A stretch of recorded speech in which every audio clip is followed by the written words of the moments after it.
Two roads diverged in a wood, and I took the one less travelled by, and that has made all the difference. You're listening to the Red Book Show on Wexford New People's Movement Radio, and that, of course, was a quote from The Road Not Taken by Robert Frost. And we're going to talk about roads that could be taken tonight, Steve, aren't we? Yeah. Because right now, I think it's clear to everybody that Wexford Town and I suppose main streets all around the country are at a crossroads. They are. And I think, as somebody involved in retail and you as somebody involved in the sizable creative community in this town, we agree that we could go two very different routes now. Yeah. So we can either go a very positive route or potentially a very destructive and negative route. I'd like to sort of open my own thoughts, say my own thoughts about this at the outset.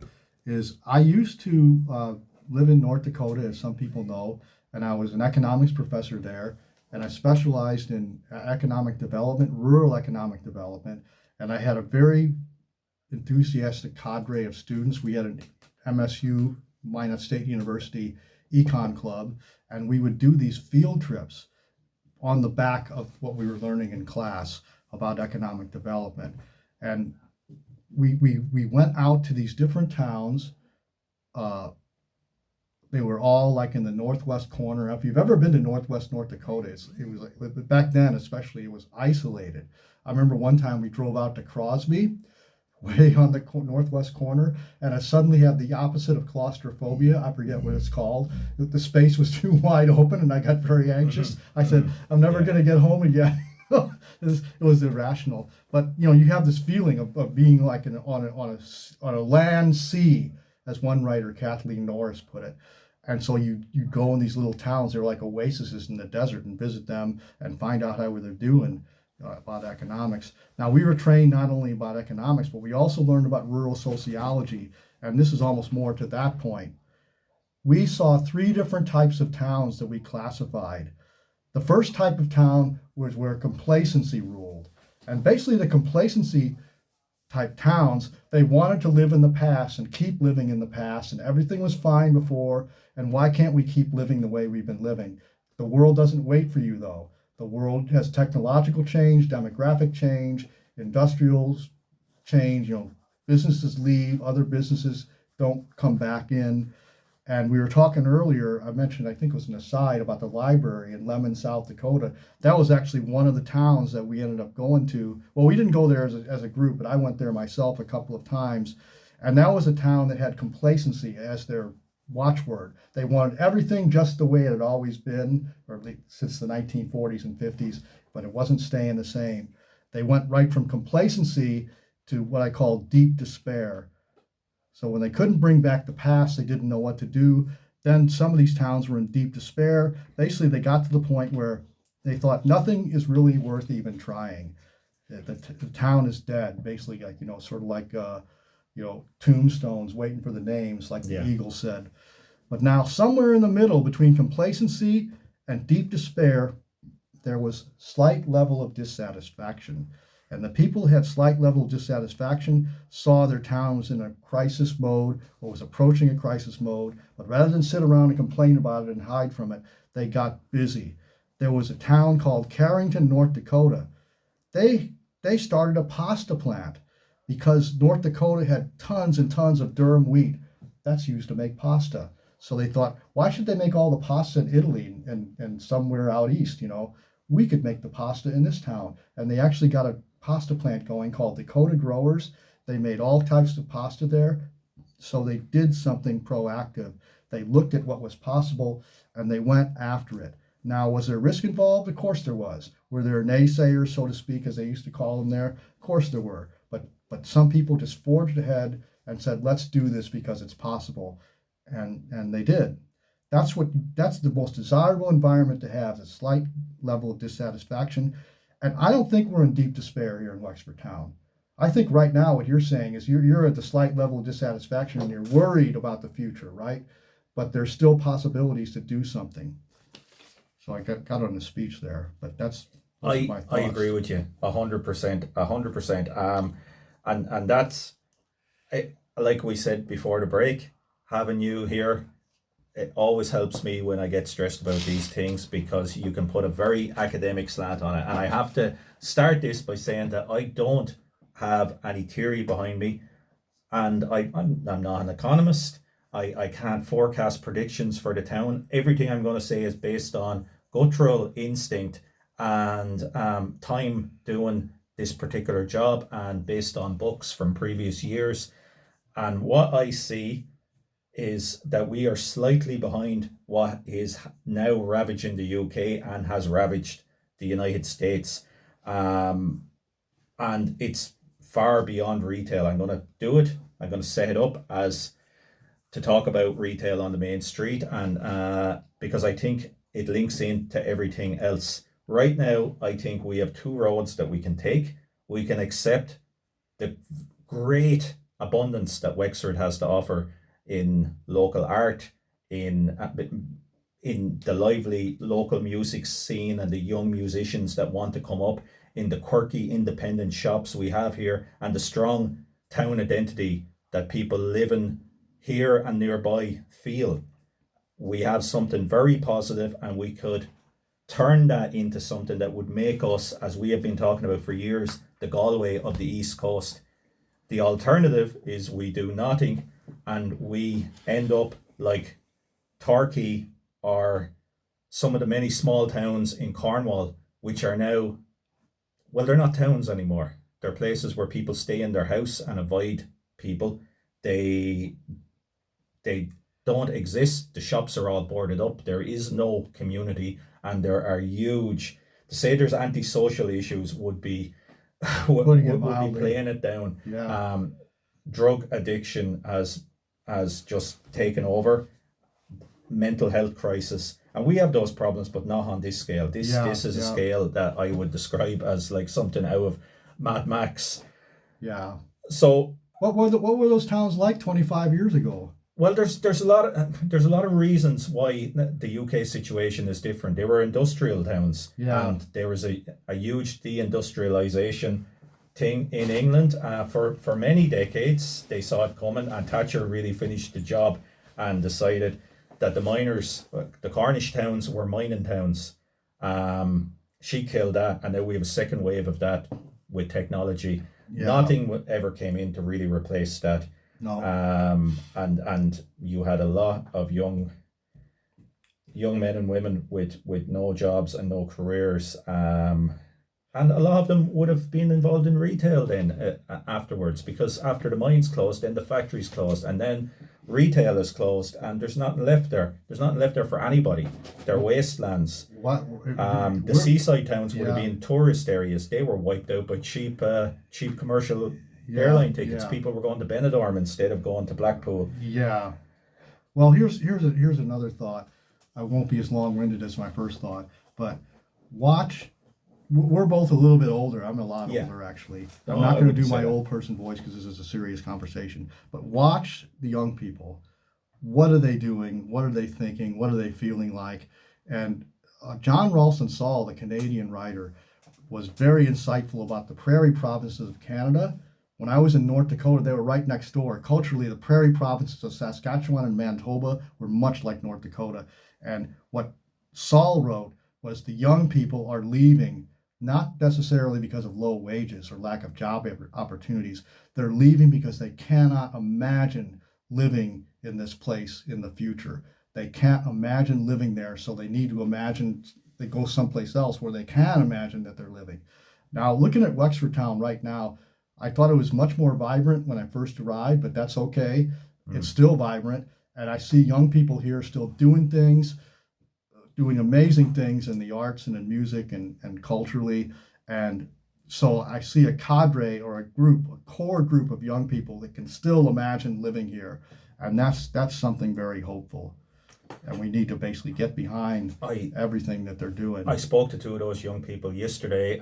Two brilliant, brilliant young. It's in fact you forget how young they are when you're talking to them. Millie and Rory, the Persons Unknown show, Yeah. and I asked them what they thought of Wexford Town, and they love the town. It's going to be their town. They're going to inherit it, but they recognise the very real problems, Yeah. and the reason that many people their age now think there's nothing to come into, and also that there is dangers there. I mean, we have shops selling drugs to their friends. Basically, that's Yeah. not that's an open secret, and Yeah. it's not being shut down. And we're not going to talk about that in something that's going to be hijacked by the far right into something else. It's nothing to do with that. It's to do with people that are selling kids drugs, and that's crazy. We're letting a load of businesses, and some might be surprised by some of those businesses, basically launder drug money, because that's all that's left, because we've already abandoned huge parts of our main street, and we've buried our head in the sand and said, no, the town is great, the town is great. And that's what's happened to all of these towns in the UK. The local council will tell you, no, everything is fine, because the centre remains superficially intact, but independent shops, independent restaurants, businesses that have been there for 100 years drop one by one by one, like dominoes. Yeah. Young people, as you say, see the town as completely irrelevant and not a place where they want to live. Mental health problems go through the roof. Addiction is not treated. In fact, it becomes something that's accepted, as is homelessness. And empty shops become doorways, become places for people to sleep. And we accept that as the new norm. It's not acceptable. The town functions on paper, but no longer seems economically or culturally viable.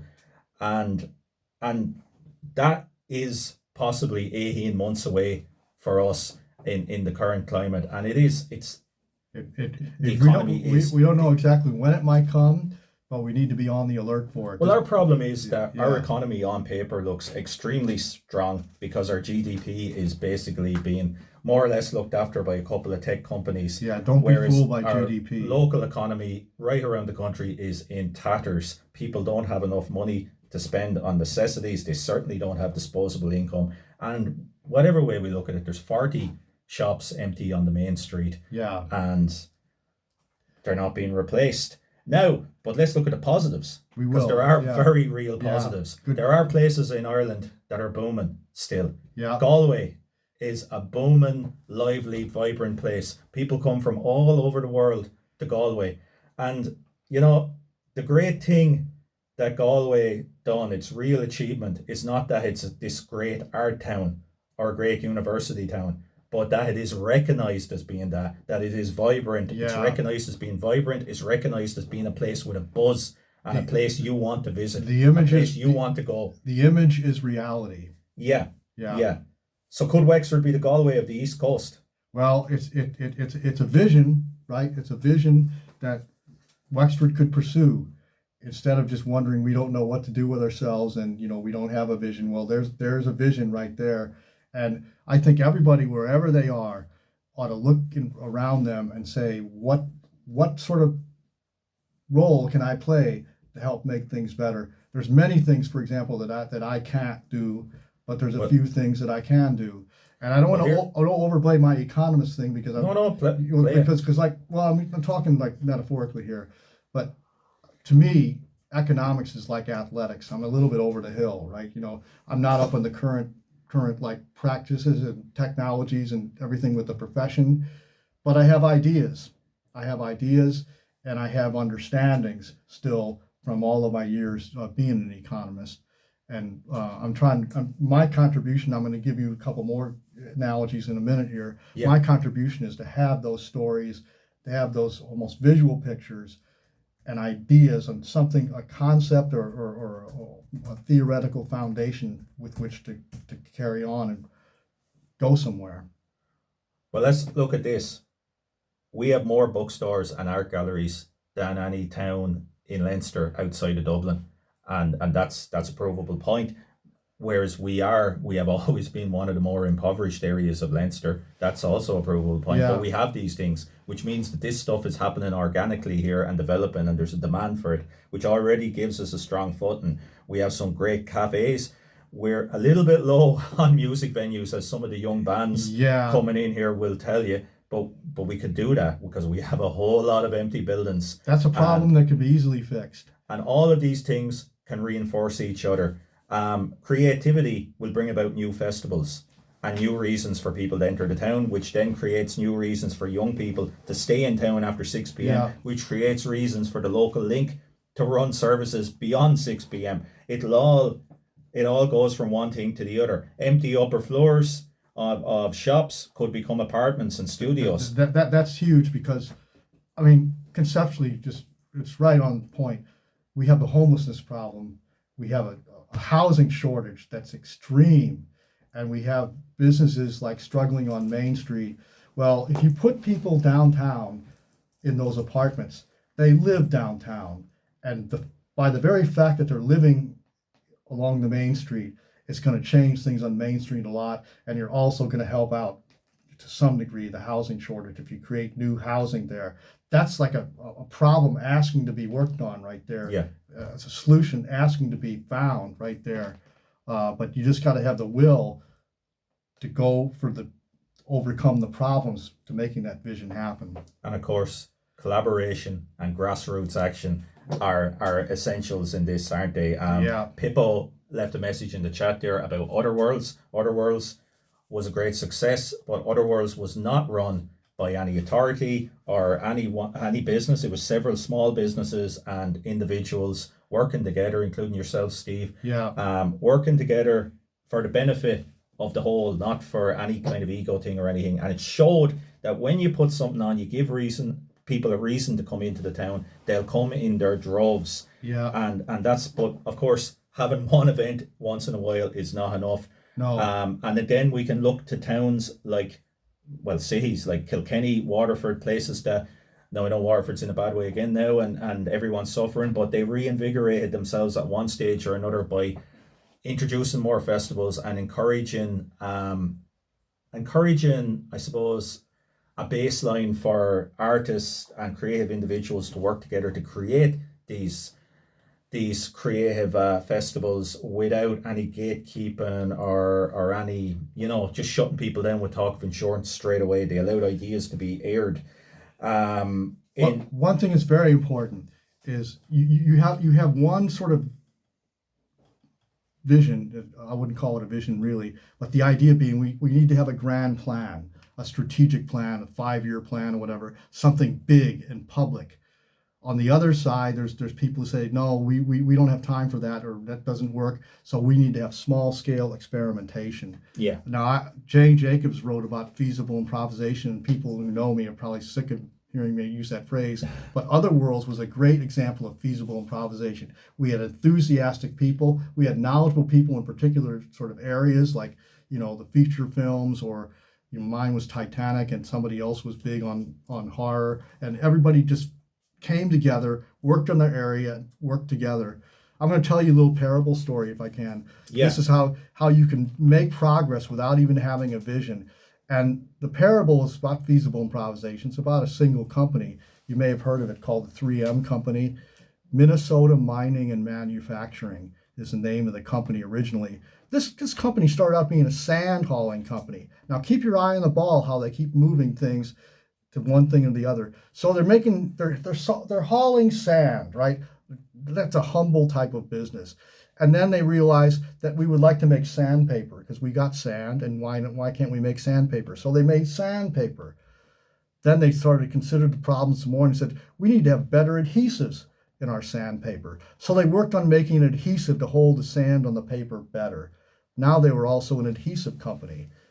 Then they got into making what you call Scotch tape in America. Was it sellotape here, sometimes what it's called?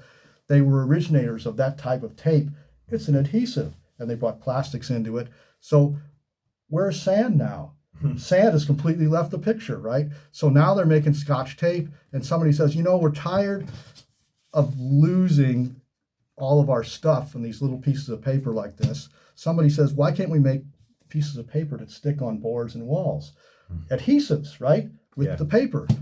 That's called Post-it notes. So then they're making Post-it notes. And then they move into the computer age and they said, well, shoot, people aren't doing paper anymore. They're on their computers. So can we make digital postal notes? Now, we've not only left sand behind, we've left adhesives behind, we've even left paper behind. And the company keeps innovating, and nobody has a particular vision, but they're moving ahead. Now, I know we're not doing that type of product here in Wexford, but it's the same concept. We can move ahead with what we know, and who knows where it's going to go next. Well, that's great. We have some fantastic messages coming in there, Steve. So Trudy says we need a whole lot of dissatisfaction in town right now. I think talking about what's happening is really important, naming what's wrong and pointing to the good stuff. Stop looking to someone else to do something and do small things ourselves, which in fairness, lots of people are doing. Pat says, he asks the question, isn't this fallout from globalization? And then we have a message from Anthony who says, Wexford is a fantastic town. Everything is accessible. The FLA showed that people coming here love how accessible it was. And that's very true. Yeah, the feedback on the FLA is proof of what Wexford can be all the time. Absolutely. People love the town. And there's so much here. Our main street is fantastic. It looks fantastic, just the way it's laid out. It's classic. We have great amenities. We have the beaches nearby. We have so much history, but we also have those quirky shops. Like there's so many boutiques, so many restaurants. There's places like Nerd Up, the retro gaming store, Dragon Horde, all these kind of. You just don't get that in every town, and that's a great base to start building something. These are businesses started by people with great enthusiasm, their passion businesses, and with their passion businesses and knowledge. Yeah, and just they're talented people, and they're can-do type people. Absolutely.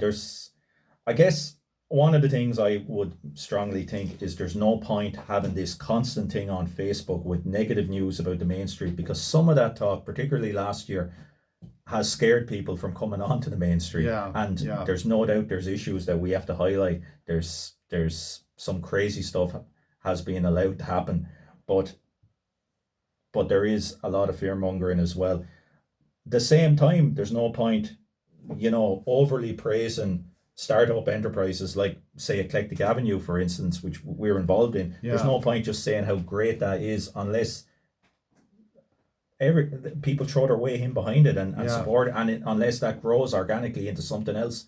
Somebody else gets an idea to open another one down the street. That's what you want. You want more of these things popping up. And there is... We're sitting right on top of another example, by the way, which is this radio station.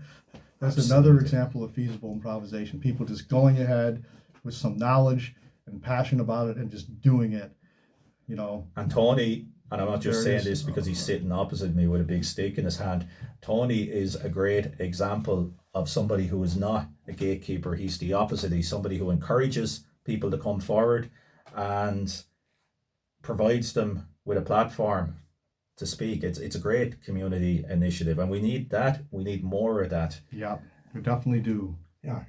And there is, it has to be said, we were talking about elephants in the room. Yep. We do need our local authority to step up and handle some of the issues that's happening on the main street. Particularly, we do a book fair in Ennistimon. We've just finished it, and we do one in Graignamanagh. And one of the reasons those book fairs are so popular and so successful is because any empty shop units that are available in the towns over that time they're given out to us as pop-up bookshops. And the reason they can do that is because the bylaws have been changed in those towns so that a landlord won't be liable for full rates if they rent those shops out as pop-ups. That is not the case in Wexford Town, as many artists found out last year when they tried to look for premises for pop-up art galleries. Rather than change the bylaws, those artists had to stay at home. Get the obstacles out of the way. That is absolutely crazy. I've been told by 2 local elected representatives that it's as simple as bringing up those bylaws in a meeting and having the political will to do it. Now, with the greatest respect to our local representatives, that's something that needs to be done. We can't sit on 40 empty units on our main street and expect No, people to come here. No, And that's, every problem's an opportunity. So we look at that as a problem, 40 empty shops on Main Street. Oh, that's a problem. Well, it is a problem, but then it's an opportunity at the same time. so, Steve, how do we make Wexford the Galway of the East Coast? I don't have the how-to to it, but it's a vision, and we should just start going after it.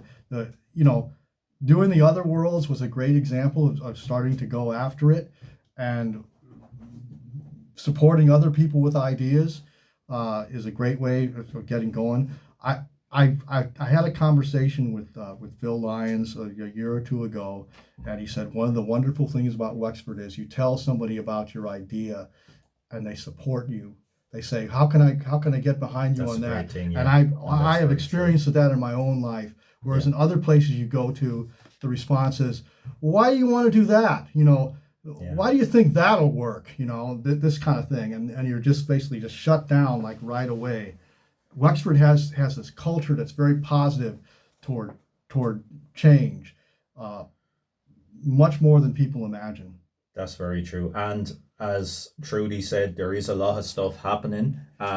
We'll mention some of it now. What we know is coming up very soon. The RetroCon, organized by John Michael, is happening in, I think it's White's Hotel, on the 28th to the 30th of August. We also have Don't let me forget this now. No, I'm going to bring you in a second on that. Okay. We also have a very wonderful event happening in Eclectic Avenue on the weekend of the 28th to the 30th of August. That's called Eclectic Picnic. So you might be familiar with Electric Picnic. Well, this Yeah. is Eclectic Picnic. And there's going to be all pop-up tents down there. So I know in Red Books Underground, we're going to have Mind Flux, which is a take on Mind Fields that happens in the picnic. Where we're going to have poetry, a pop-up Gael talk. We're going to have all sorts of stuff. And I know out in the hallway there's going to be a lot of music, and in Kinfolk there's going to be a lot of music. I know there's going to be all sorts of stuff happening. And later on in the year, we are taking over the annual Wexford Book Fair, which always a great event. It's been run by that great guardian of books in Wexford, Kieran O'Brien, for the last decade or more. We are going to take it over now and add a little bit of revamping to it. Obviously, we're going to have the great event in the Talbot still, but we're going to turn it into the Wexford Book Festival. So that's going to be happening the first weekend of the Opera Festival. And of course, the Opera Festival, if ever we needed proof that Wexford could do anything, it's the fact that we have an international opera festival in the town. That's right. That's right. That was created by basically a couple of eccentrics in the 50s. And funded by a woman who lived right above our heads in the bunker studio here, Steve. Yeah. Ava Cousins. That's what it takes. Now I'm going to mention another thing that's coming up is the Common Ground Fete. We talked about this last week on the show, but just a reminder to people that it's going to be from noon to 4 p.m. on the 15th of August in St. Peter's Square, right outside Red Books here. And the whole idea is to explore what community might be, its breadth, creativity, and develop the strength to weather and adapt to inevitable change. We want people to get together and basically get active, get connected with other people, doing things in the real world that go beyond self-interest, the profit motive, and automation, and a sense of impotence in the face of the power, which we're going to talk about a little bit later in the show.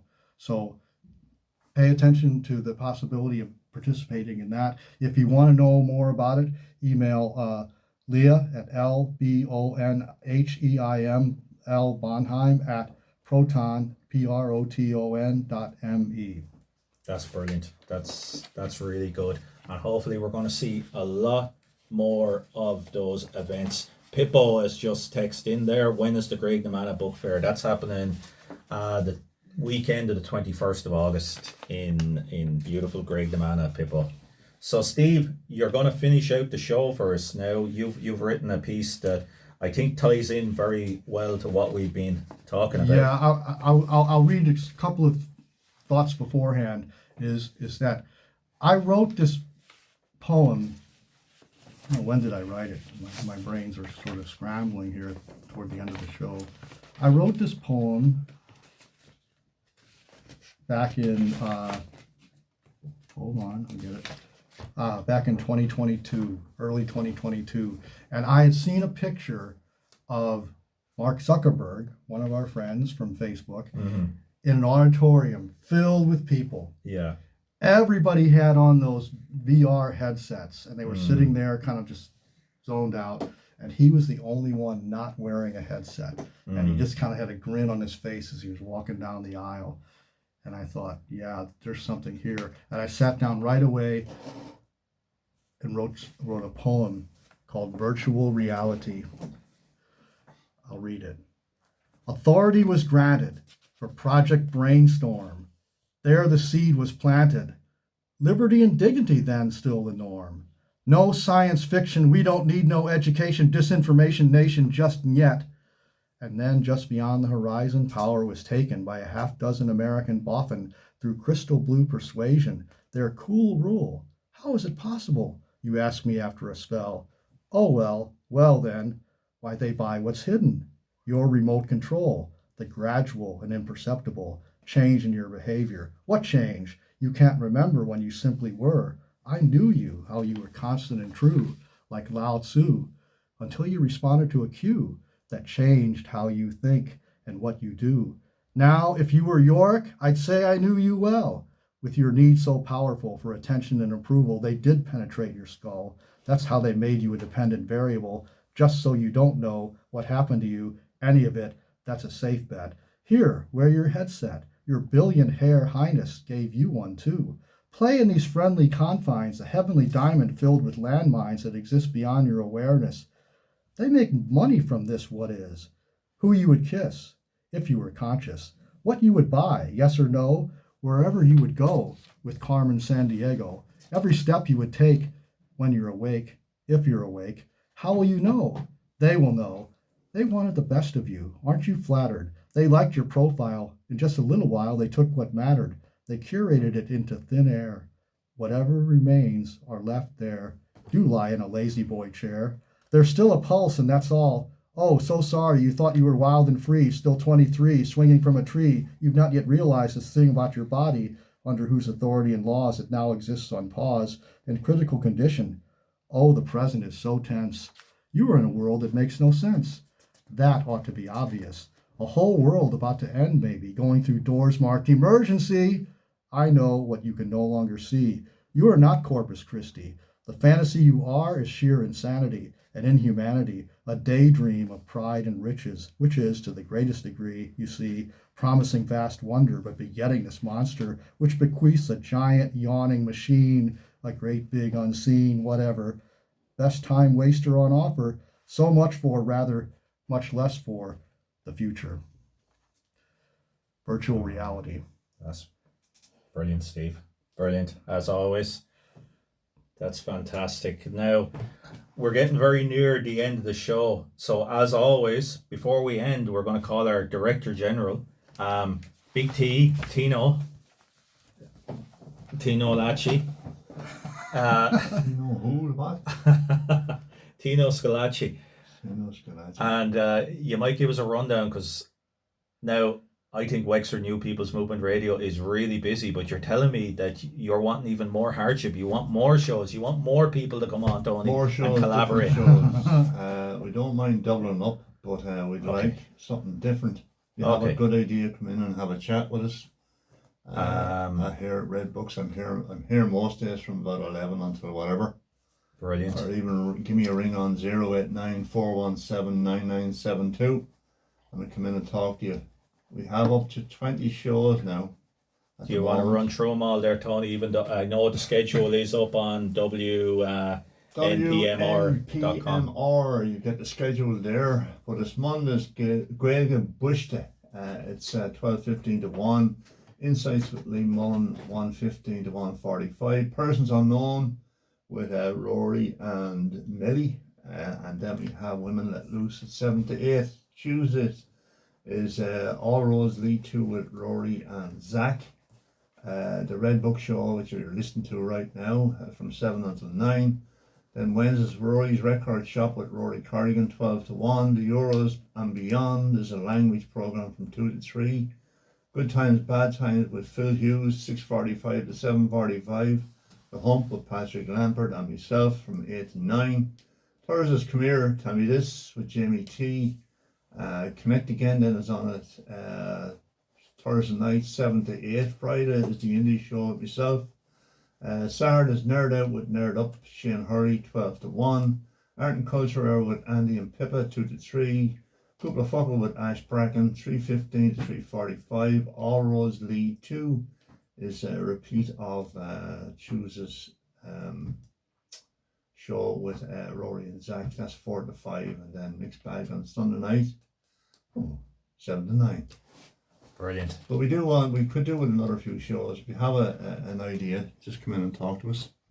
We'll flesh it out, and maybe it'll be on the radio next week or the week after. But we have another 2 shows coming on stream very shortly. Paddy Power's gonna, not the bookmaker now, but Paddy's gonna come on board with us, and there's another one as well. I can't tell you nothing about it, but you'll find out in the next week or 2. Fantastic. That's Tony. brilliant, Tony. Not only a great community venture, but also the caliber of some of the shows is unbelievable. Fantastic. I was listening to also, sorry about that, I'm just giving a shout out to Megan, who's going to have an astrology I was just going to mention show her, yeah. next Tuesday from 2 to 3. I was listening to Trudy and Megan last night on Wexford Women Let Loose, and brilliant. They've got Really a great brilliant. show going on. In fact, the last couple of shows have been fantastic, and the Hump, of course, is great show, and Jamie and Shane, and there's so much. It's hard to keep up with it. And like I said, I was on with Millie and Rory yesterday on the Persons Unknown show, knocked away by the talent of those two. They're in another league, and of course Rory and Zach are doing their thing. It's great. It's all age groups, it's all lifestyles. It's brilliant. So well done, Tony, and thank you all to being involved and listening in. Thank you, Steve, for your great contributions. We're going to be back here from 7 to 9 p.m. next Wednesday or Tuesday night, and we're going to have Liam Reagan on with us, and no doubt we'll be talking about Jeff Bezos and all the other characters. And you can pick this show up on YouTube and Spotify, and is it SoundCloud, Tony? Mixcloud. It's also on you the can website. pick that up through the website. Also on the website. It's on the top bar. It's called Listen Again, and all the shows there within 2 to 3 days of going out live. Brilliant. Get them on the listen back. And don't forget to give us feedback now about what we should do about Jim, Billy, Bob Ray. Yeah, send us what we should do about Jim, Billy, Bob Ray. And I think the winner of the half bucket of Rusty Water is the only person who sent in an oxymoron. So that's Shane Hurley in Nerd Up. We'll drop you that down tomorrow. I'll throw it in the door tomorrow, Shane. We need the bucket back though. That's the thing. We've only got one. That's what I mean. We throw it in the door tomorrow. So thank you all, and we'll see you next week. All right. Good night, everyone.